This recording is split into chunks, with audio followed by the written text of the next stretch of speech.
Je vais être parfaitement honnête avec vous, je pense qu'il y a des mecs qui se pointent à leur procès en étant plus enthousiastes que moi qui me pointe pour regarder France-Angleterre. Salut tout le monde, c'est TMF et vous l'avez compris, c'est la vidéo d'avant-match pour la petite finale de cette Coupe du Monde 2026, la petite finale aussi appelée finale des losers, selon moi, entre la France et l'Angleterre.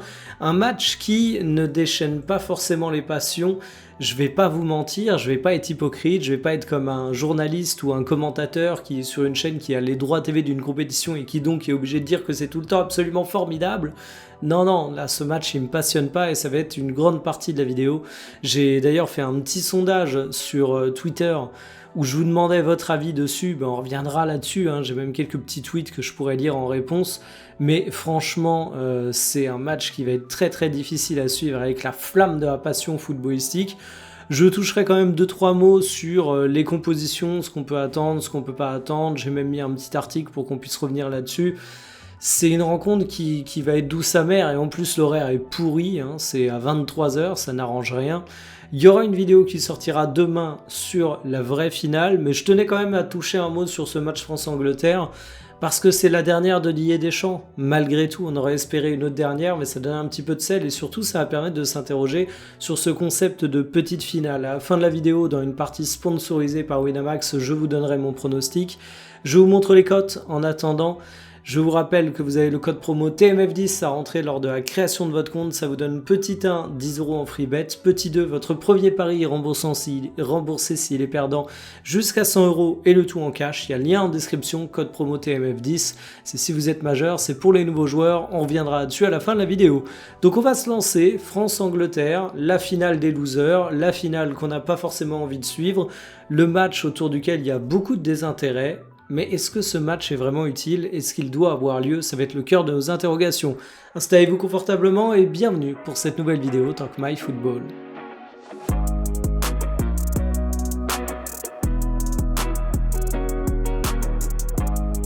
Est-ce que vous avez vu ce que Thomas Tuchel a dit sur cette petite finale? Je vous ai mis un article de SoFoot.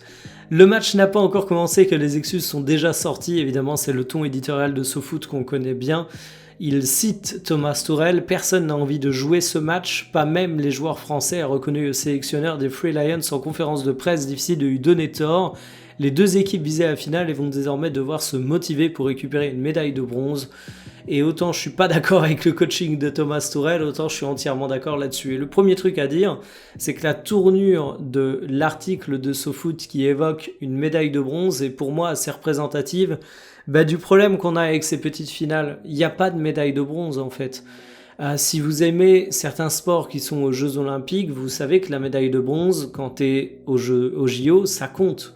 C'est évidemment pas la médaille d'argent, c'est évidemment pas la médaille d'or, mais franchement, un athlète français qui revient avec une médaille de bronze pour sa discipline, c'est quelque chose d'absolument admirable et c'est déjà une consécration en soi. Mais dans le football, il n'y a pas ça. Moi, j'ai dû re-regarder qui était le médaillé de bronze, le 3e de la Coupe du Monde 2022.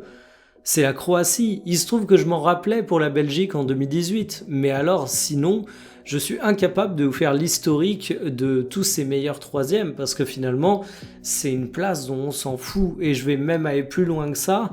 La 2e place dans le football, elle n'existe pas non plus. Il n'y a pas de médaille d'argent. Alors évidemment, tu as l'émotion d'avoir disputé une finale. Mais autant tu vas prendre des sports olympiques, tu peux avoir une petite déception de ne pas avoir la médaille d'or, mais tu vas quand même fêter ta médaille d'argent. Dans le football, tu fêtes pas une finale perdue en fait. C'est deux équipes, c'est quitte ou double, c'est pas une compétition où tu es à 10 sur la ligne de départ et où finalement tout se joue durant la même course. Donc ça a aucun sens de parler de 3e place, de médaille de bronze, et donc partant de là, ce match il a pas beaucoup de sens non plus. Et puis il y a une autre chose qui est évoquée dans l'article, c'est quand ils disent que les deux équipes visaient la finale. Je trouve que ça, c'est très très juste en fait. Cette petite finale, elle aurait pu avoir du sens si on se retrouvait avec deux équipes qui ont fait un formidable parcours contre toute attente et qui ont dépassé de très très loin ce qu'on escomptait pour eux. Admettons par exemple qu'on ait eu la Norvège qui arrive à ce stade de la compétition, qui malheureusement pour eux se fait éliminer avant d'accéder à la finale. Il y aura eu le côté, ok, avec la petite finale, on peut avoir le meilleur résultat de notre histoire, on peut faire quelque chose d'absolument historique pour le football norvégien, même si encore une fois, la 3e place, on s'en bat les steaks. Mais pour la France, les Français s'imaginaient champions du monde. Pour l'Angleterre, t'es une nouvelle fois avec le It's not coming home. T'es une nouvelle fois avec une déception absolument abyssale, surtout vu les conditions de ta sortie. Donc en fait, c'est deux équipes qui sont complètement dépitées. C'est deux équipes qui sont complètement au fond du trou. C'est deux équipes qui n'ont pas envie de disputer cette rencontre. Et du côté des spectateurs, c'est la même chose. Je vous montre le petit sondage que j'ai fait. Alors, ça vaut ce que ça vaut. C'est un sondage Twitter, bien évidemment. C'est pas l'INSEE qui a fait une grande étude sur l'ensemble des Français. Mais en même temps, j'ai envie de dire que ce sondage, il y a un truc qui le rend pas représentatif, mais qui rend les réponses encore plus violentes, c'est qu'il est fait auprès de personnes qui me suivent sur Twitter. Je suis suivi par 40 000, 47 000 personnes, donc c'est pas non plus un très gros compte Twitter. Je suis suivi que par des gens qui ont un intérêt pour le football. Et j'ai essayé le sondage tourner une petite heure, j'ai eu 365 réponses, il y a 1,6%. Donc en gros, sur les 365, il y a 4 personnes, 5 personnes qui ont voté qu'ils attendaient de fou le match. Et il y en a peut-être qui trollent. Et en fait, même maté en étant intéressé, ce qui est quand même pas une réponse folle, c'est que 8% des gens. Et l'immense majorité des gens qui ont répondu, en fait 90%, soit ils vont le mater, mais alors en ayant strictement rien à faire, soit ils vont même pas le mater, parce qu'ils ont peut-être mieux à faire un samedi soir à 23h que de regarder un match de football sans enjeu, où ils sont déjà en train de chialer, parce que finalement, ils n'ont pas eu ce qu'ils escomptaient. Si Warren joue peut-être, on verra justement, il va y avoir de la rotation. Si Risser, je regarde comme c'est parti, je vais plutôt faire autre chose. Il y a cet enjeu en fait de la rotation où c'est plus pour avoir des joueurs que tu as envie de voir. L'Angleterre doit perdre, ne jamais sous-estimer la Hitwatch. Avec la play et la tablette à côté, ben voilà, on a tous fait ça devant des matchs de foot, mais habituellement tu le fais plus sur un match de Ligue Europa où t'as aucun affect pour les deux équipes et où finalement tu t'en fous un peu de comment ça va se passer. Regardez les compos, bon, vous voyez un petit peu l'humeur générale. Les jeux, alors, commentaire intéressant qui arrive dans l'autre sens, les gens lâchent l'équipe de France à vitesse grand V comme les gens ont lâché Mbappé, puis l'ont encensé et le lâchent de nouveau. Très juste, Maximus, comme d'hab avec les Français. Oui, ça reste un match de Coupe du Monde contre les Anglais en plus, donc ils ont intérêt à faire le taf. C'est intéressant comme match. C'est intéressant aussi d'avoir ce discours qui va un peu dans l'autre sens. Alors je dois avouer de mon côté, on peut me viser par ce tweet. Alors pas parce que j'ai retourné ma veste sur Mbappé, au contraire, j'ai fait un commentaire inverse sur le joueur français et je m'en défends, mais je pense pas que Maximus me vise. Mais en fait, c'est pas que je lâche l'équipe de France, moi, avec ce match, que je regarderai en replay, je pense, pour être transparent avec vous. C'est plus qu'en fait, il n'y a pas d'enjeu. Je le regarderai quoi qu'il arrive, mais en fait, je le regarderai pour le boulot, pour TMF, mais c'est que je trouve qu'il n'y a pas d'enjeu, en fait. En vrai, si comme ça Mbappé peut atteindre meilleur buteur de cette Coupe du Monde, voire all-time en Coupe du Monde, pourquoi pas voir le dernier match de N'Golo Kanté en Coupe du Monde, ça peut être cool pour eux, mais à part ça, Osef, c'est vrai que t'as de l'enjeu individuel, ça peut être un match qui peut servir à gonfler les stats, mais je suis même pas sûr qu'on ait un carton d'un côté ou de l'autre. La dernière de Dédé qui a été soulignée sur les tweets que j'ai likés d'ailleurs. Je vais mater en jouant à FIFA. Et évidemment le côté on espère l'humiliation des Anglais. Donc ça vous donne un petit peu le mood pour cette rencontre. Moi vraiment je retiens 2 points sur lesquels j'ai envie d'insister une nouvelle fois. C'est petit 1, on est face à 2 équipes qui espéraient aller plus loin dans la compétition, et petit 2, la 3e place, on s'en bat les steaks pour une Coupe du Monde, donc finalement c'est des choses qui cassent un petit peu l'enjeu.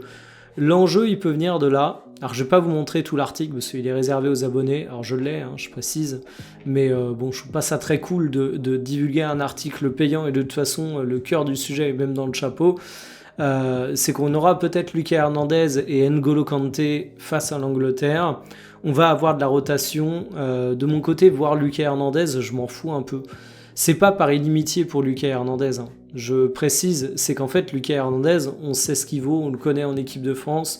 Et moi, désolé de réafficher le match contre l'Espagne, mais c'est pour montrer le banc. J'ai davantage envie de voir un Koné qui a montré de très bonnes choses au cours de cette Coupe du Monde. J'ai davantage envie de voir un Cherki, même s'il m'a un petit peu déçu, voire beaucoup durant le mondial, gratter du temps de jeu. J'ai effectivement envie de voir un Risser, ça pourrait faire une petite pierre dans sa carrière. J'ai envie de voir un Zahir Emery qui a eu très très peu de minutes. J'ai envie de voir un Mateta où je me dis que c'est une belle histoire de le voir ici.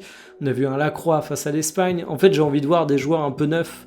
Et Lucas Hernandez, il est pas neuf. N'Golo Kanté, j'ai quand même envie de le voir. Parce que N'Golo, ce sera, bah oui, probablement son dernier match. Regardons son âge, il a 35 ans. Alors oui, Léo Messi est capable d'être exceptionnel à 39, mais malgré le fait que N'Golo Kanté est un joueur générationnel, c'est pas non plus Messi, et il a un poste où c'est beaucoup plus demandant physiquement, donc c'est incomparable, on ne pourra pas lui demander sa longévité. Donc c'est probablement son dernier match, tout du moins dans une grande compétition avec l'équipe de France. Donc j'ai de l'enjeu pour N'Golo Kanté. J'aimerais bien voir des jeunes. Si on a bel et bien Cherki, je vais être curieux. Si on a bel et bien Koné, je vais être curieux. Bon, sur le reste, là c'est SofaScore, c'est pas fiable. Mais qu'on ait Théo Hernandez ou Digne, aucun sujet pour moi. Qu'on ait Konaté ou Upamecano, aucun sujet pour moi. Qu'on ait Gusto ou qu'on ait Koundé, aucun sujet pour moi. C'est pas des joueurs qui m'intéressent particulièrement parce qu'on les a déjà vus, ou alors il y a rien de bien grand à espérer pour l'avenir. Devant, on aura sûrement Mbappé, parce qu'effectivement, Mbappé a envie de gonfler ses statistiques. Peut-être la même chose avec Dembélé, Barcola ou Doué. Bon, reste à voir le match Cherki. Moi, je dois vous avouer, et j'ai eu cette discussion, Gio, si tu regardes cette vidéo, d'ailleurs, il m'a trollé là-dessus. Moi, j'étais pas persuadé que Deschamps allait faire tourner. Parce qu'en fait, c'est le dernier match de Didier Deschamps. Si la dynamique de la compétition fait que c'est plutôt un match pour faire tourner, je me disais sur quoi va avoir envie de sortir Dédé. Est-ce qu'il va avoir envie de sortir sur un match où il fait tourner, où il risque plus la défaite, ou est-ce qu'il va aligner l'équipe au grand complet dans la mesure du possible? Tu n'auras pas de Saïba par exemple pour affronter l'Angleterre.